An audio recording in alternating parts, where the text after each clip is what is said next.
Driver এছ'চিয়েশ্যনৰ পৰা all Assam বন্ধ দিছে আৰু আমি এইটো বন্ধটো মানি আছোঁ।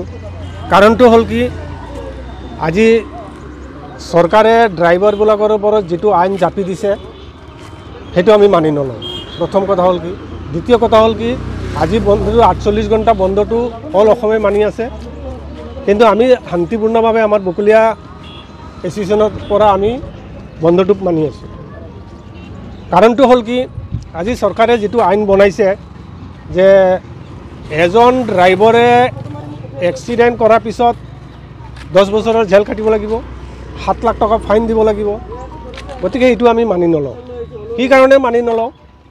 চৰকাৰে আমাক ড্ৰাইভিং লাইচেঞ্চ দিছে, গাড়ীৰ কাগজ পত্ৰ দিছে, আমি এইকাৰণে আমি মানি নলওঁ। যদি আমি মদ খাই কিবা নেশা কৰি যদি আমি গাড়ী চলাওঁ, এক্সিডেণ্ট হয়, এইটো আমাক জেল দিয়ক, ফাঁচি দিয়ক, আমি মানি লওঁ। কিন্তু আমি মদো খোৱা নাই, ভাঙো খোৱা নাই, ইন কেছ আমাৰ এক্সিডেণ্ট হৈ গৈছে, সেইটো আমি মানি নলওঁ। সেইকাৰণে আমাৰ 7 লাখ টকা থাকিলে আমিতো গাড়ী নচলাই আমি বেলেগ বেপাৰ কৰিব পাৰিলোঁ হয়, ৱাইন শ্বপ এটা খুলি দিব পাৰিলোঁ হয়। কিন্তু আমি এইটো মানি নলওঁ আৰু আমি চৰকাৰৰ ওচৰতো অনুৰোধ কৰিম যে এইটো আইনটো উঠাই ল'ব লাগে। আজি আপোনাৰ মানে চৰকাৰে যোনটো আইন ওলাইছে সেইটো আইন মতে আমি মানি লোৱা নাই। এইটো আইনটো চেঞ্জ কৰিব লাগে, এইটো মতে নহ'ব।